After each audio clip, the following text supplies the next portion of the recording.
siapa saja tokoh yang bakal menjadi pasangan calon.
Jadi tanya aja sama yang ngajukan. Tapi siap nggak Mbak Yeni kalau misalkan siap nggak? Tanya aja sama yang ngajukan. Tapi saya belum mau jawab.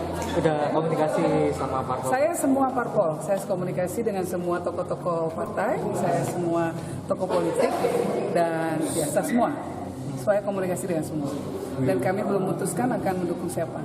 Ada pula nama Sandiaga Uno yang beberapa kali menempati urutan atas dalam bursa calon wakil presiden potensial Ganjar Pranowo. Meski begitu, Sandi mengaku menunggu saja keputusan P3 dan partai koalisi, sembari fokus pada tugasnya sebagai Ketua Badan Pemenangan Pemilu P3. Itu semua menjadi keputusan dari pimpinan partai politik. Saya nggak akan cawe-cawe dalam proses pemilihan cawapres maupun pembicaraan antar gabungan partai politik. Namun saya ditugaskan di Bapilu untuk memastikan bahwa capaian suara. Selain Yeni Wahid dan Sandiaga Uno, ada juga sejumlah nama yang juga kerap disebut-sebut sebagai bakal calon wakil presiden potensial, seperti Mahfud MD yang belakangan hangat diperbincangkan karena masuk radar PDIP sebagai pengusung Ganjar Pranowo. Tak hanya itu, ada pula nama Menteri BUMN sekaligus Ketua PSSI Erick Thohir yang juga gencar disodorkan oleh Partai Amanat Nasional sebagai bakal calon wakil presiden. Saat ini, PAN masuk ke dalam koalisi Indonesia Bersatu bersama Golkar dan P3. Lalu kapan sekiranya Ganjar dan Anies menemukan pasangan ideal untuk melaju di Pilpres tahun depan? Tim Liputan, Kompas TV.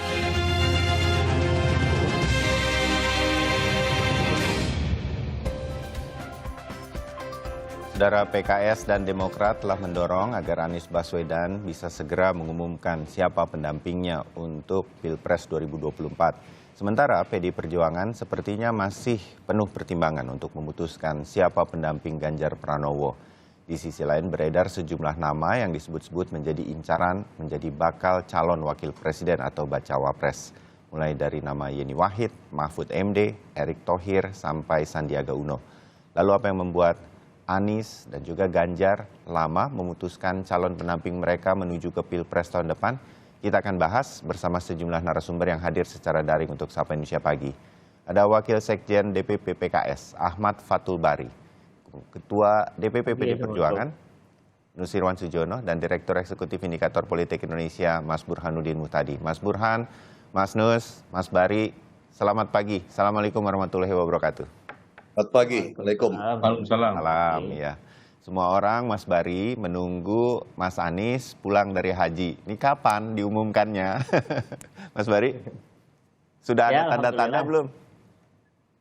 Ya, alhamdulillah pertama sudah pulang haji ya. Amin. Sudah melaksanakan ibadah. Mudah-mudahan juga membawa keberkahan bagi beliau, bagi keluarga, dan juga bagi masyarakat. Mudah-mudahan doa-doa kita bersama semua.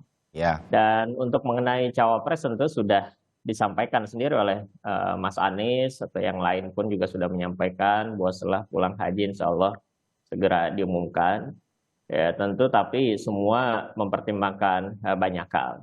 Kalau dibilang mungkin kita juga dianggap mungkin lambat, ya tentu boleh-boleh saja, sah-sah saja. Semua orang kan boleh berpendapat ya. Ya, Dan juga kita mendorong pun juga sah-sah saja karena memang kita proses pemilunya juga sudah berjalan sehingga keduanya pun juga secara seimbang memang sebetulnya perlu dipertimbangkan untuk dilihat gitu manfaatnya kira-kira seperti apa gitu, apakah lebih cepat lebih baik ataupun lebih cermat untuk mempertimbangkan juga lebih baik gitu. ya kalau Insya Allah, PKS tapi itu inginnya lebih cepat atau gimana kalau PKS, Mas Bari? ya pertama kalau kita menghormati ya bahwa proses yang sudah berjalan ini kan koalisi kami ini dulu mungkin dianggap yang paling akhir mungkin, tapi justru dalam perkembangannya justru yang paling awal mengumumkan bakal capres gitu kan. Dan juga proses yang ada pun juga sudah lebih matang, alhamdulillah, bahkan sudah ada deklarasi resmi dalam konteks dokumen yang sudah ditandatangani seluruh ketua umum parpol. Tetapi proses yang ada juga menghormati berbagai rancangan yang sudah kita tetapkan bersama. Salah satunya adalah menyerahkan pemilihan untuk bakal cawapres itu kepada bakal capres yang sudah kita tetapkan bersama, yakni Mas Anies. Ya. Tapi tentu dalam konteks koalisi ya semua kan mempertimbangkan banyak hal ya, termasuk juga suara dari partai politik. Ya. Kenapa mungkin partai politik juga lebih ingin lebih cepat? Tentu itu adalah gambaran bahwa kami ingin lebih fokus memenangkan gitu. Karena memang proses pemilihan legislatif yang berbarengan dengan Pilpres itu kan juga sudah mulai berjalan dengan adanya bakal calon anggota dewan yang sudah didaftarkan ke KPU, ya seluruh masyarakat ataupun juga para caleg juga sudah mulai sosialisasi. Dan ketika sosialisasi juga itu mencantumkan siapa bakal capresnya, mengumumkan siapa bakal capresnya. Dan kalau misalnya sudah ada bakal cawapres tentu akan lebih mantap gitu untuk mendukung dan kita siap untuk meyakinkan ke masyarakat bahwa inilah calon yang akan memimpin Indonesia di tahun 2024 dan seterusnya. Ya, terbayang bagaimana trikinya situasi Pilpres, Pileg, dan bagaimana kemudian mensosialisasikannya kepada publik. Kita mengerti itu. Walaupun saya bukan anggota partai politik, karena ngobrol terus sama Mas Nus, Mas Burhan, sama Mas Bari, jadi anggota politik parpol juga saya. Mas Nus, ya saya tahu PD Perjuangan dari berkali kita ngobrol soal bakal calon wakil presidennya Mas Ganjar, pasti semua dipertimbangkan. Tapi mengerucut nggak nih namanya? Boleh nggak kita tahu itu? Makin mengerucut nggak, Mas Nus? Tentu yang pertama karena judulnya pagi hari ini tarik ulur bakal calon presiden. Tarik ulur nggak ada lah kalau di PDI Perjuangan karena bukan layangan ya.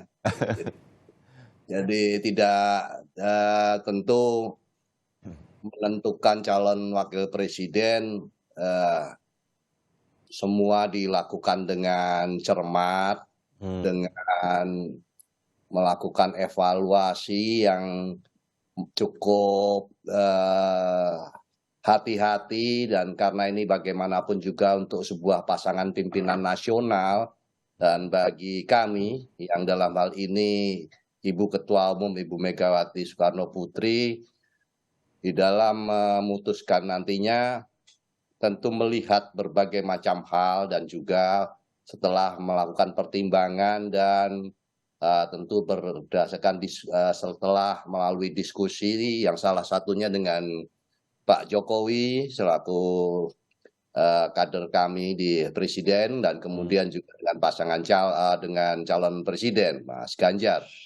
Nah, jadi masih ada waktu, masih ada cukup waktu lah sebetulnya, karena bagaimanapun saat ini sebetulnya ini adalah dari berbagai nama-nama yang muncul itu, karena itu yang muncul tentu sudah melewati berbagai melalui berbagai rekam jejak yang ini sebetulnya adalah bulan-bulan yang cukup kritis, cukup menentukan bagi semua pihak yang merasa namanya tercantum di dalam yang beredar di dalam nama-nama calon wakil presiden.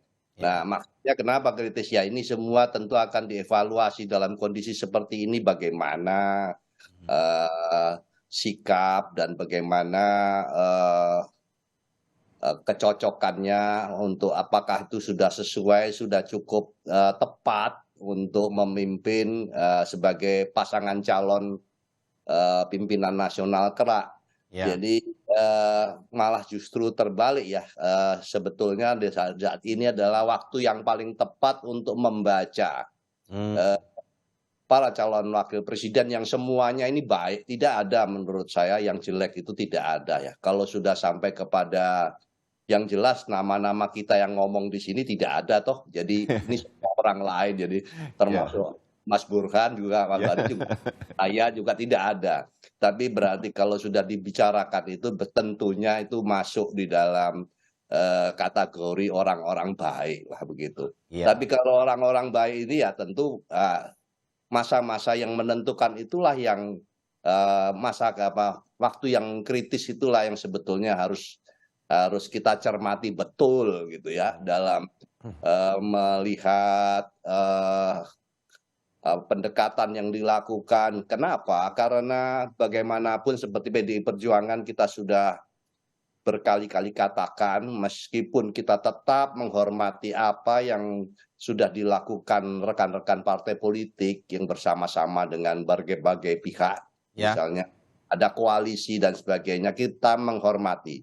Tapi kita pun juga melakukan dialog, kita melakukan komunikasi politik, karena bagaimanapun seperti yang dicontohkan, dibuktikan pada saat pemerintahan Pak Jokowi saat ini, pemerintahan ini tidak sendiri. Kabinet berisi berbagai banyak sekali partai politik yang direpresentasikan dengan beberapa figur-figur di kementerian menjadi kabinet. Jadi kita tidak sendiri, kita tentu akan merangkul, kita akan bersama-sama dengan banyak pihak, dan itu membutuhkan komunikasi, membutuhkan dialog begitu. Tanpa dan juga tidak kami tetap menghormati bentuk-bentuk apa yang sudah dilakukan oleh seperti contoh rekan kami dari PKS yang sudah punya koalisi sebagainya, itu tetap kami sangat menghormati hal tersebut. Terbayang. Terbayang Mas Nus.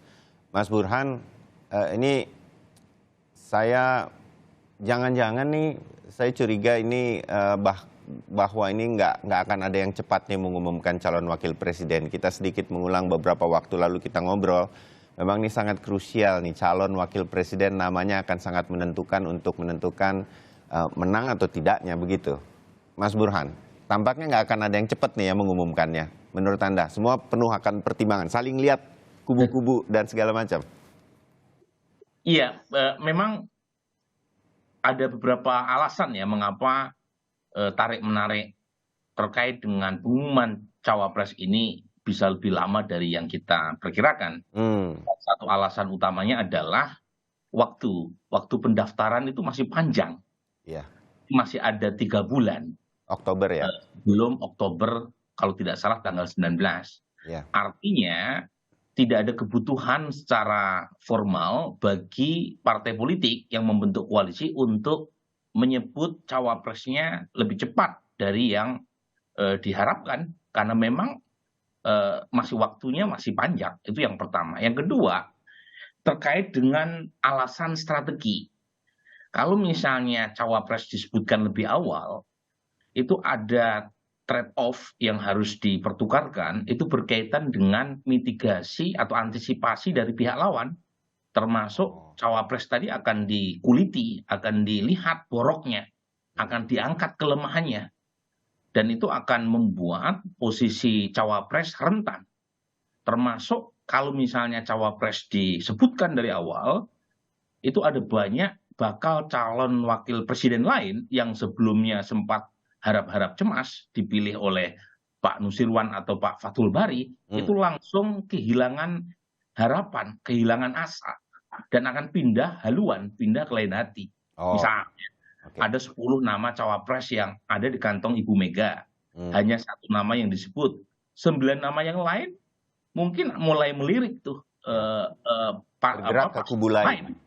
Karena tidak mendapatkan pilihan. Jadi ibarat cintanya bertepuk sebelah tangan. Nah, itu kelemahan yang kedua. Dan terakhir tentu berkaitan dengan secara rasional memang per hari ini tidak ada cawapres yang sangat dominan. Dari sisi elektoral memang Erick Thohir di survei-survei ada indikator, ada SMRC atau ada survei poltreking itu peringkat pertama, tetapi selisihnya juga tidak terlalu jauh dengan Ridwan Kamil atau Sandiaga Uno gitu ya. Jadi secara umum tidak ada yang dominan sekali, sehingga alasan-alasan kualitatif dan chemistry dengan para elit partai yang memiliki semacam kewenangan atau otoritas untuk menentukan cawapres menjadi faktor berikutnya yang menentukan. Jadi bukan semata-mata faktor elektabilitas, tetapi juga faktor chemistry, faktor kebutuhan logistik dan lain sebagainya. Jadi ada banyak alasan, Mas Bayu, yang membuat cawapres ini tidak akan diumumkan dalam waktu sebentar, kecuali ada desakan bersama dari partai-partai pembentuk koalisi supaya ada keputusan lebih awal sehingga mereka bisa gaspol lebih cepat. Ya, seperti di koalisi perubahan tampaknya PKS dan Demokrat agak mendesak. Mungkin di sana akan lebih cepat, begitu? Salah satunya ya, tetapi kan kita tahu ada desakan terutama dari Partai Demokrat, tetapi desakan itu tidak dirasakan urgent misalnya oleh sebagian elit Partai Nasdem. Jadi Partai Nasdem belum merasa mendesak.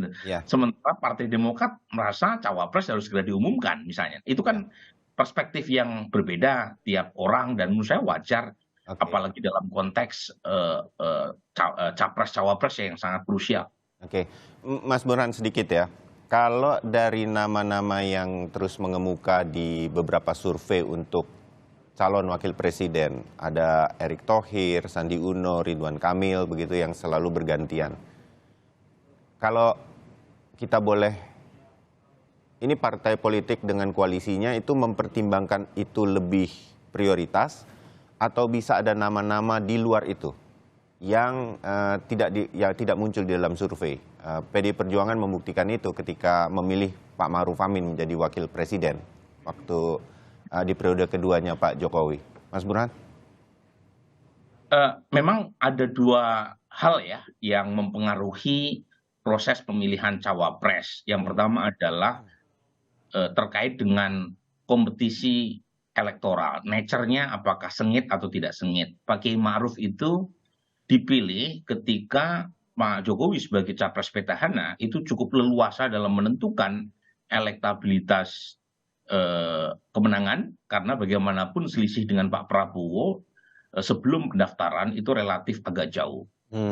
Termasuk misalnya Pak SBY jilid kedua ketika memilih Pak Budiono itu juga sangat leluasa karena Pak SBY 4 bulan sebelum pemilu sudah leading, elektabilitasnya leading 71%. Sama siapapun, sama Bayu Sutiono pun menang, kira-kira begitu, kira-kira ya kan? Iya, kira-kira begitu. Mas Bayunya sama Pres sama Pak SBY saat itu juga mulus itu terpilih gitu ya.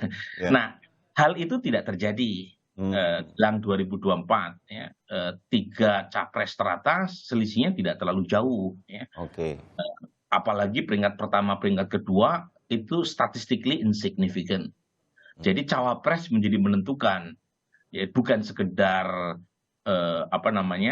tanda kutip ban serep ya secara elektoral, tapi juga punya kontribusi. Nah itu yang pertama. Makanya tergantung kebutuhan juga. Misalnya untuk kasus Mas Anies kan kebutuhannya Jawa Tengah, Jawa Timur, cawapres yang punya sumbangan elektoral di 2 provinsi ini. Mungkin ada cawapres yang kuat secara nasional, tetapi di 2 provinsi ini tidak begitu kuat. Itu juga sulit untuk menjadi pertimbangan. Dan terakhir adalah karakteristik dari vote getter, pengambil keputusan di koalisi. Nah, kalau melihat Ibu Mega, memang dalam beberapa kasus sebelumnya beliau itu sangat mempertimbangkan kearifan kombinasi khas ala Indonesia ya, Islam nasionalis, Jawa, luar Jawa, itu yang dijelaskan misalnya Ibu Mega ketika menjadi presiden menggantikan Gus Dur, yang beliau terima adalah Hamzahas, luar Jawa, NU senior gitu ya. Kemudian yang kedua adalah 2004 ketika maju yang beliau pilih meskipun dari Jawa tetapi kombinasi dari Islam, representasi NU, saat itu adalah ketua PBNU Ki Haji Hashim Muzadi ya, dan senior.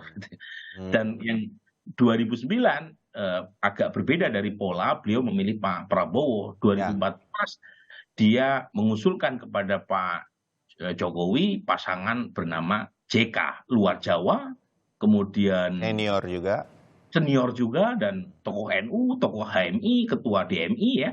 Dan terakhir adalah Kiai Maruf. Kiai Maruf ini orang Jawa, tetapi secara etnik kan bukan orang Jawa ya, orang Banten. Senior, ya, Rois Am PBNU, salah satu petinggi MUI. Nah itu Ibu Mega gitu ya. Nah mana yang akhirnya menentukan karakteristik kombinasi Islam nasionalis, Jawa luar Jawa, ataukah elektoral? Saya kira waktu yang nanti akan menentukan. Mas Nus, pasti senior lagi ya, seperti analisanya Mas Burhan. Ini menjadi salah satu ciri dari PD Perjuangan katanya, Mas Nus? Yaitu Mas Burhan sangat mencermati masa demi masa, waktu demi waktu, datanya begitu lengkap. Yaitu tidak salah juga, yaitu karakter ideologisnya begitu. Jadi tapi tentu bahwa dinamika dan kondisi dan perkembangan begitu cepat, tentu semuanya akan menjadi pertimbangan Ibu di dalam memutuskannya nanti kelak. Hanya saja kita juga perlu mencermati perkembangan-perkembangan ke depan yang tentu berbeda pula pasca nanti 5-10 tahun ke depan, yang itu juga harus dicermati dengan baik, dan itu membutuhkan pasangan pimpinan nasional yang kuat untuk bisa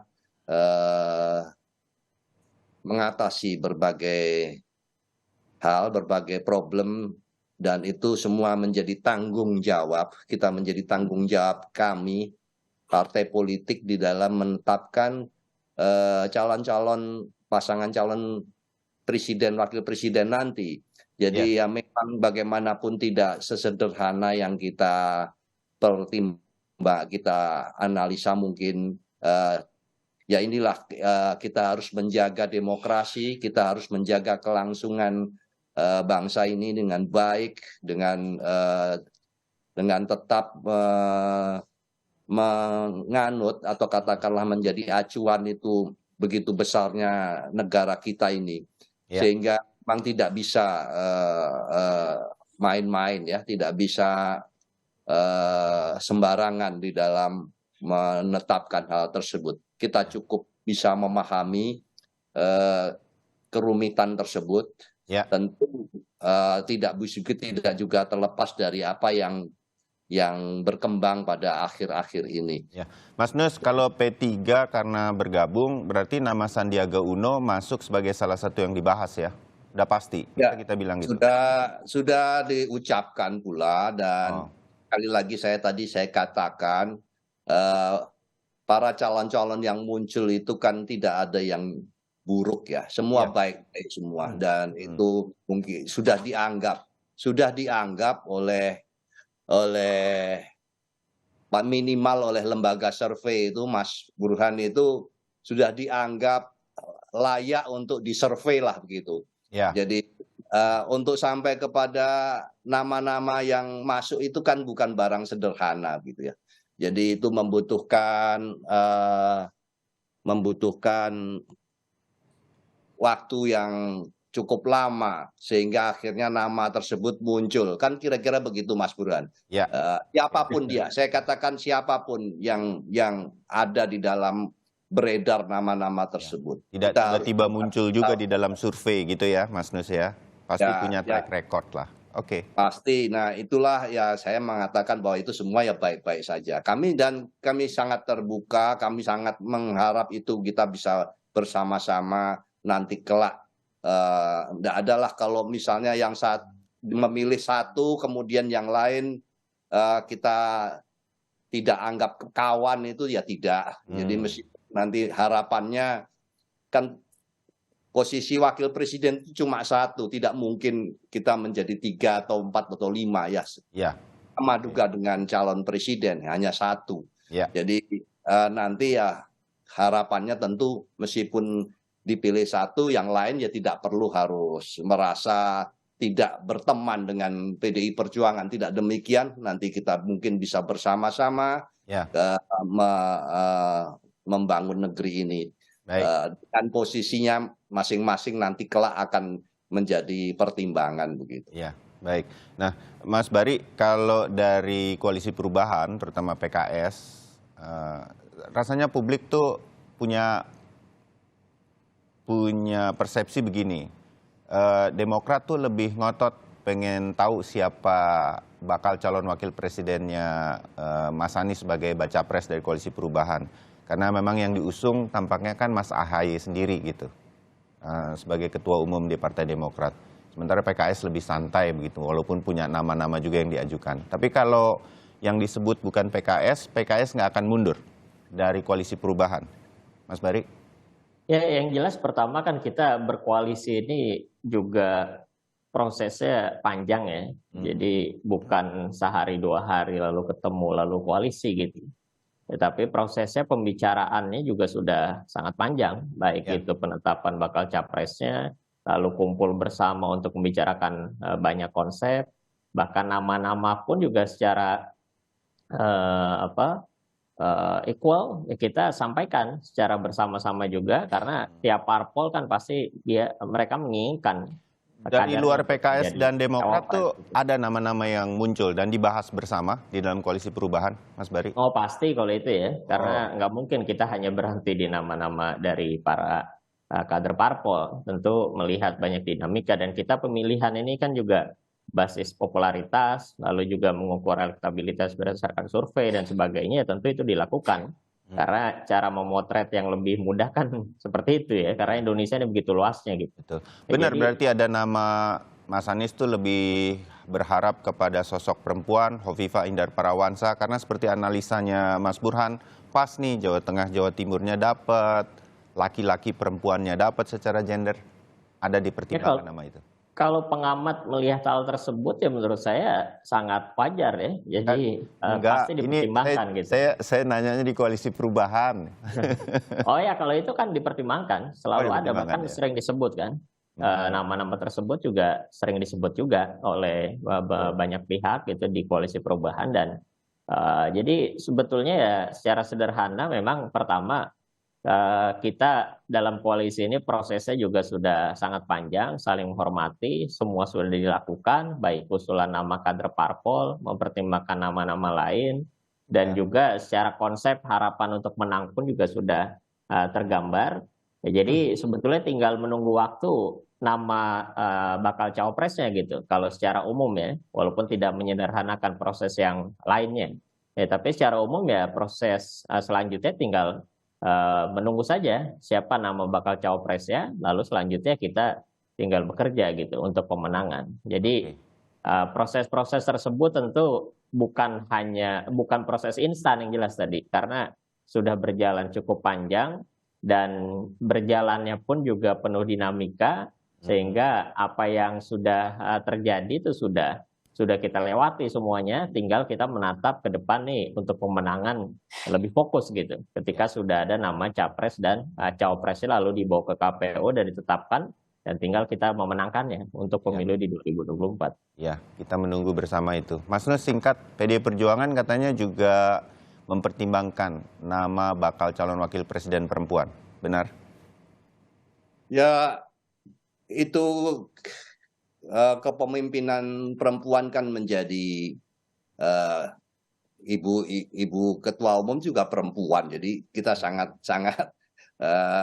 menjadi hal yang bukan nomor 2 ya, itu juga sama-sama menjadi prioritas lah, sama-sama di dalam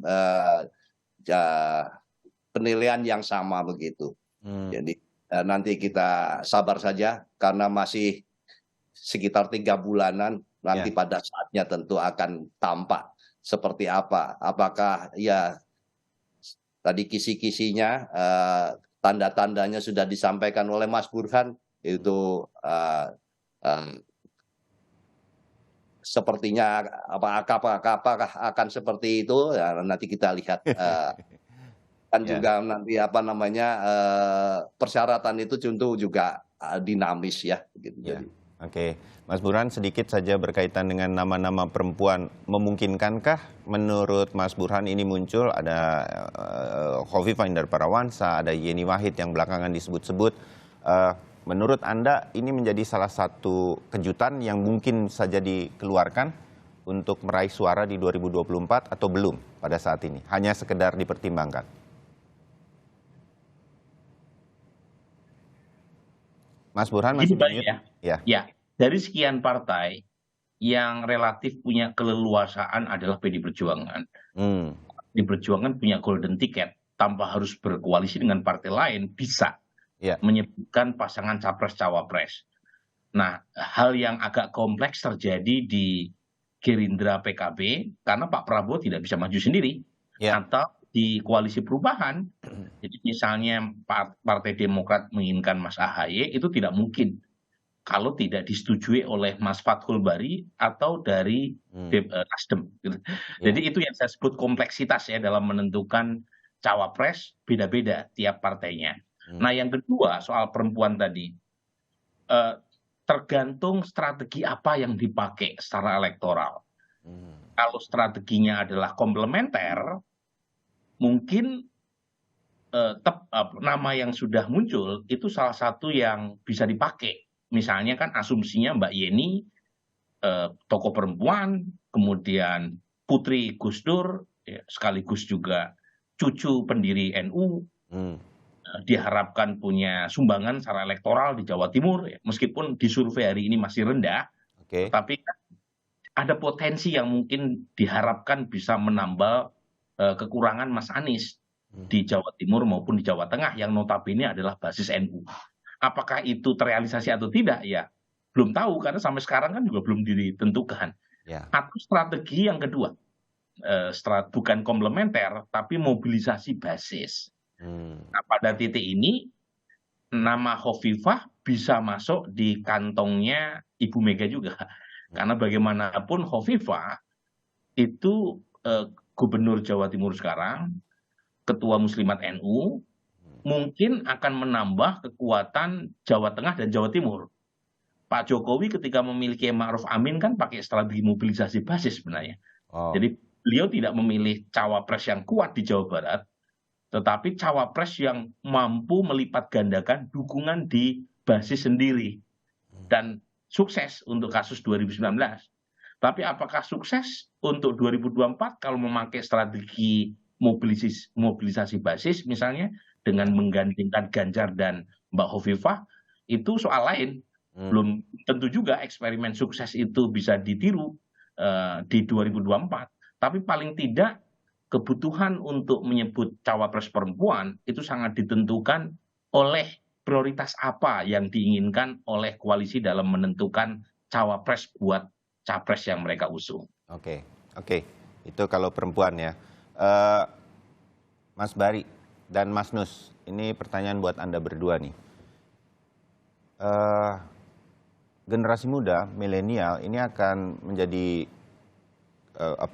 suara terbanyak di dalam Pilpres 2024. Jadi saya berpikir nih, kalau saya mencoba-coba menjadi analis seperti Mas Burhan begitu, baca pres dan baca wapres nih dua-duanya nggak bisa satu. Dua-duanya mesti menarik buat anak muda, minimal mereka kenal. Nah ini dipertimbangkan nggak oleh koalisi perubahan? Lebih dulu, Mas Bari. Ya itu tadi saya lupa juga itu untuk menyampaikan. Itu justru salah satu yang paling penting menurut saya. Karena secara elektoral kita juga sangat melihat ya bahwa pemilih Gen Z dan milenial ini kan lebih dari 50% gitu. Iya. Itu bukan hanya menjadi pertimbangan parpol, tapi juga menjadi pertimbangan bakal capres dan koalisi gitu. Jadi ini juga salah satu hal yang menurut saya berbeda mungkin ya konteksnya dengan pemilu-pemilu sebelumnya, yang mungkin dulu kita pernah dengar pernah ingat ya perpaduan sipil militer, lalu juga jauh luar Jawa. Tapi konteks sekarang nih ada variabel baru gitu. Jadi variabel yang sangat perlu kita pertimbangkan dengan mempertimbangkan basis pemilih yang mayoritas adalah anak muda, terutama generasi milenial dan generasi Z.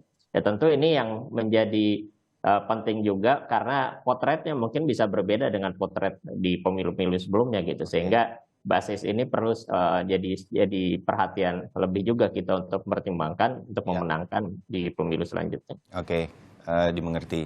Mas Nus, kalau melihat analisanya PD Perjuangan, Ibu Mega dan lingkaran tim Ibu melihatnya harus yang senior dan lain-lain, apakah akan berbeda juga? Jangan-jangan Mas Ganjar akan dipasangkan dengan Mas atau Mbak juga, bukan dengan Bapak begitu, Mas Nus? Tentu persoalan generasi yang muda ini itu sangat menjadi pertimbangan. Menjadi pertimbangan lah itu, dan itu sudah tercermin dari keputusan Ibu Megawati memutuskan Mas Ganjar menjadi calon presiden. Mungkin di antara tiga ini yang calon presiden ini, mohon maaf kalau saya salah, itu paling muda ya. Jadi kalau ini dari usia, nggak usah sampai kepada tingkat membahas calon wakil presiden, presidennya sudah sangat muda, dan itu kaderisasi yang kita lakukan ya, dari Pak Jokowi berganti nanti calonnya adalah Mas Ganjar, itu secara umur itu ya itu peruntutannya semakin mudah. Bagi calon wakil presidennya tentu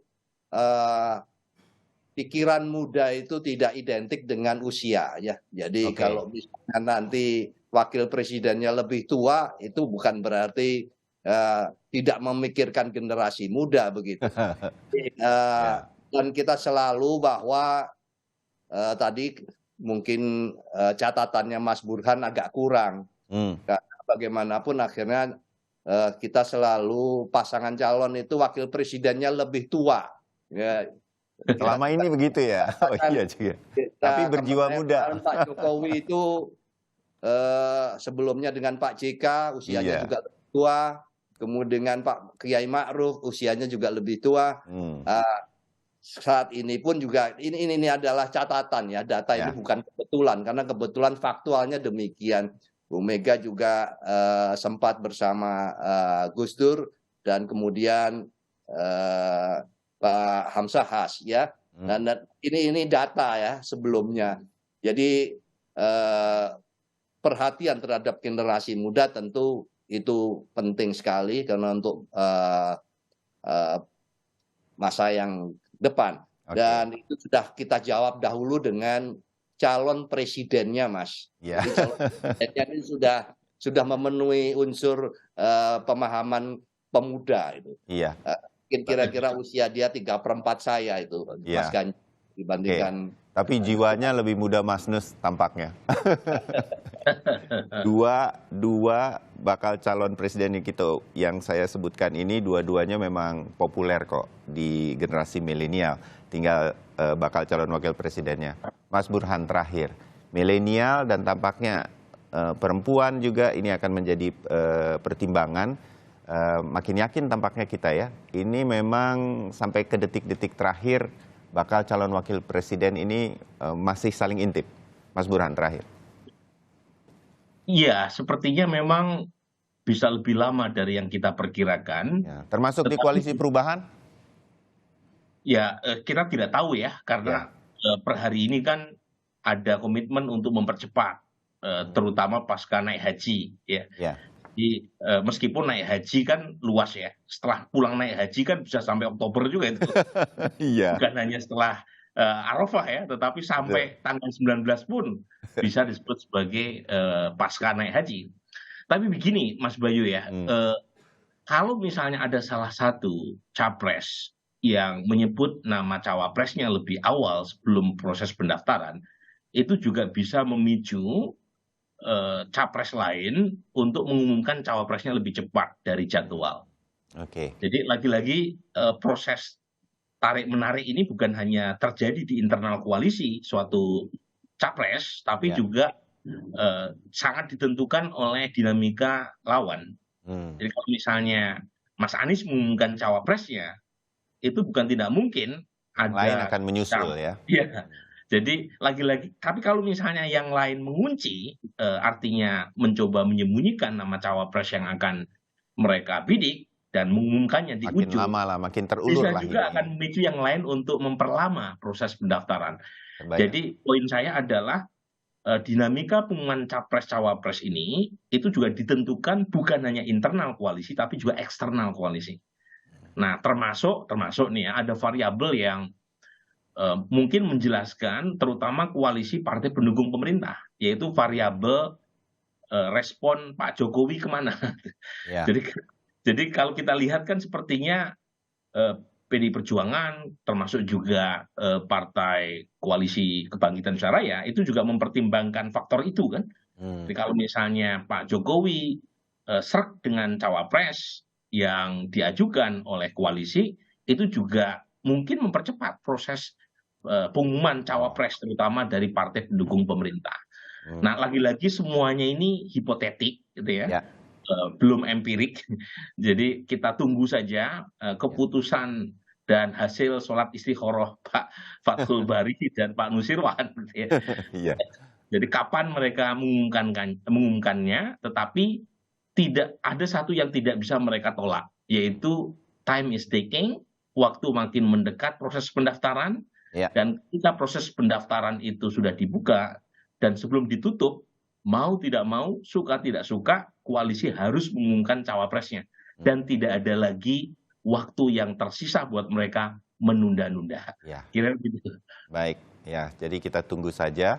Dan lewat obrolan pagi hari ini, saya jadi tahu, paling tidak publik jadi tahu, penuh pertimbangan. Karena kita memilih best of the best dari yang sekarang muncul sebagai calon pemimpin kita untuk Indonesia ke depan. Jadi kita harapkan nanti diumumkan nama-nama yang terbaik yang harus kita dukung dalam doa kita. Terima kasih Mas Nus, terima kasih Mas Bari, terima kasih Mas Burhan. Kita ketemu lagi di kesempatan. Terima kasih.